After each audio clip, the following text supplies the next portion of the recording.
So hey guys welcome back to my channel. तर मी सकाळ सकाळी उठलेली आहे आणि आवाज थोडासा बसलेला आहे, तब्येत खराब आहे, सर्दी वगैरे झाल्या म्हणून. तर मला खूप जास्त लेट झालेला आहे, तर मी तुम्हाला डायरेक्ट फ्रेश होऊन भेटते.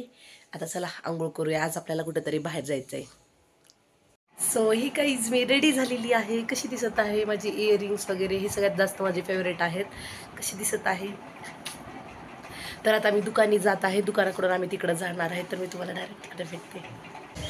तर गाईज आता आम्ही रेडी झालेलो आहोत. मी दुकानी आले, पूजा वगैरे सगळी झालेली आहे. आता आम्ही निघालेलो आहोत आणि आम्ही आता बाईकनं जाणार आहे.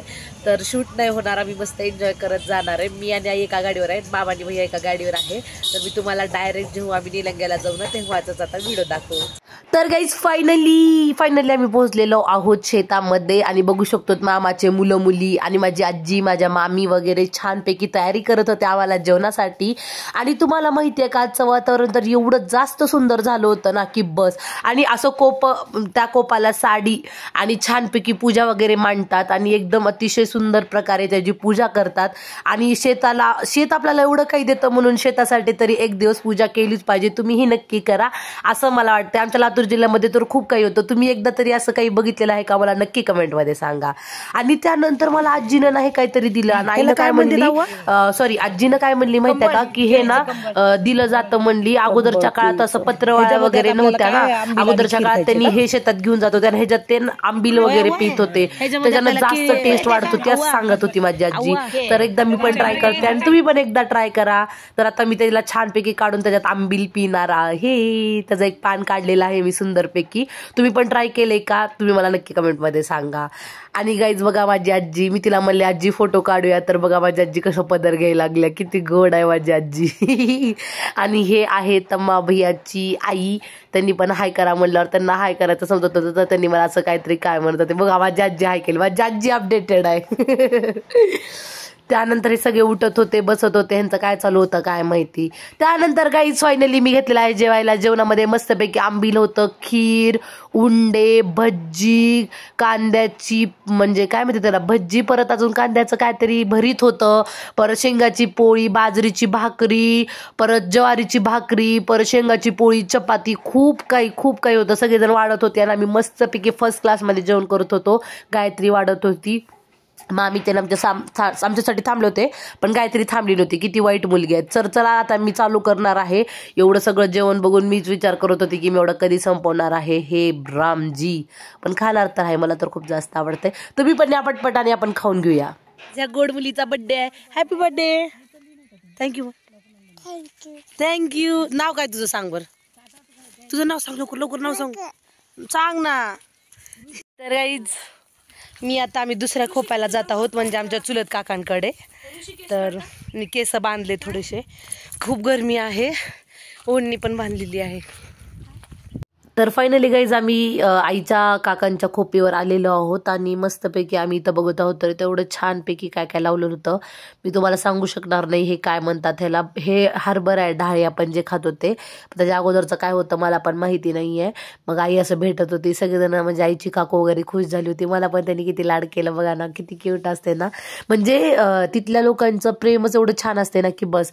आणि हे बघा हे कसे झुंड करून यायला लागलेत, मामाचे मुलं, बाबा, भैया, तम्मा भैया, हे सगळे असे झुंड बनून फिरायला लागलेत बघा. मस्त माझा भैया तर हातात आंबीलचा ग्लास घेऊ फिरायला लागले बघा. हो का, अजून आंबील दाखवायला लागले, काहीच नाही त्यांना. त्यानंतर एवढा हसी मजाक एक जोक झाला, एवढा हसायल ते सगळेजण, एवढा हसायल ते ना की बस. सगळ्यांना हसू येईल होतं माहिती का. भैया सुद्धा म्हणला की काय झालं नेमकं काय नाही. आम्ही म्हणलो की म्हणजे काय झालं, एक भैया होता आणि त्याला पडला होता, त्याच्याबद्दल आम्ही हसत होतो. हसणं चुकीचं आहे पण तरी. आणि तर बघा ना किती छानपैकी गाय होती, सॉरी बैल होते, म्हणजे मला गाय आलं तोंडात, सॉरी. किती छान बैल होते. मी हात लावायला गेले, मला वाटलं भीती वाटत. त्यांनी मला नाही तू हात लाव, काय करणार नाहीत. मी मला नाही, मला भीती वाटायला लागलं. त्यांनी शेवट पकडलं आणि मग मी त्यांना छान हात लावलं. मी म्हणलं मी तुला लाड करायला, टेन्शन घेऊ नकोस. मग तिने पण कान आणून मला प्रेमानं म्हणली की हां ठीक आहे. त्याच्यानंतर मधीना छानपैकी गाईने एक छान गाईचंच लेकरू आहे आय थिंक, तरी मला पण तेवढं कन्फर्म नाही आहे गाईज. माझ्याकडून चुकलं तर मला लगेच कमेंटमध्ये शिव्या देऊ नका, कारण की मला पण माहीत नाही. पण किती गोड होतं ना, किती क्यूट, एवढं जास्त क्यूट दिसत होतं ना हे की बस. बहुतेक हे गाईचंच होतं आय थिंक तरी. आणि त्याच्यानंतर मी परत ह्यांच्याकडे आले आणि ह्यांनी दोघांचं एवढं छान वाटायला त्यांना, म्हणजे किती छान वाटायला ऑथेंटिकली बैलगाडी, त्याच्या बाजूला छान छान बैल वगैरे. आणि हे आहे बरोबर आहे, ते गाईचंच होतं, हे म्हशीचं आहे. मग आम्ही अजून पुढे गेलो, आईची दुसरी काकू आहे इथं, तर आम्ही त्यांच्याकडे गेलो होतो. गायत्री आई पुढे जायला लागल्या आणि मी व्ह्यूचा नजारा घेत होते आणि मी छानपैकी फुल पण लावलेला आहे. आणि आज विळामचंद्रीची ह्या गोंडस बाळाचा बड्डे होता, तर त्याचे पप्पा आहेत जे येलो कलरचा कुर्ता घातलेला आहेत, त्यांनी तिच्यासाठी छान केक आणलं होतं. माझी आई वगैरे सगळेजण तिला छान वाढलेत. किती छान ना, म्हणजे बड्डेच्या दिवशी एवढं मस्तपैकी वेळामुशा आलेली आहे. आणि तिनं बघा कसं बघायला लागले आईला ओवाळताना आणि तिचे पप्पा बघा कसं रुमाल घालायले तिला ओवाळताना. कसं राहतंय म्हणजे वडिलांचं प्रेम आहे का नाही. आणि सगळेजण जमले होते, एवढे लोक आले होते ना, बिचारीला काढली तिच्या मम्मीनं. त्यानंतर मी म्हणले हे तमाबाई आहे आमचं, तमाबाईला म्हणले तमाबाई हाय करतो का, तमाबाई हाय करायला.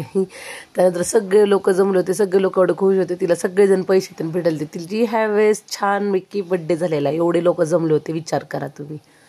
आणि तिला कशी बघायला लागले एवढी छोटी आहे. हॅपी बर्थडे, तिला किती खुश होतं बाजूला, हॅपी बर्थडे दिव्या.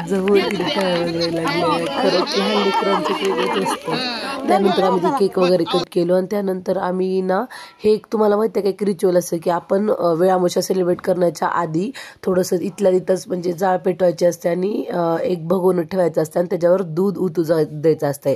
आणि ज्या भागाला दूध उतू गेले त्या साईडचं धान्य किंवा पीक जास्त चांगलं येत असतंय. हे तुम्ही ऐकले का मला नक्की सांगा. आणि हे खरं पण तुम्हाला वाटलं का नाही, म्हणजे हे रिच्युअल की खरंच तिथं असं होतं का, तुम्ही मला नक्की सांगा. तर गाईज आम्ही सगळे सेलिब्रेशन झालेलं आहे, सगळं झालेलं आहे. आता आम्ही घराकडे जात आहोत. मग विचार केला ब्लॉगचा एंड करा म्हणून, तर आईसोबत मी ब्लॉगचा एंड करत आहे. आई बाय कर. तर तुम्हाला कसा वाटला ब्लॉग तुम्ही मला नक्की कमेंटमध्ये सांगा. ज्यांनी नवीन आहेत त्यांनी लाईक करा, शेअर करा, सबस्क्राईब करा. भेटूया नेक्स्ट व्हिडिओमध्ये. तोपर्यंत टाटा बाय बाय. गाडी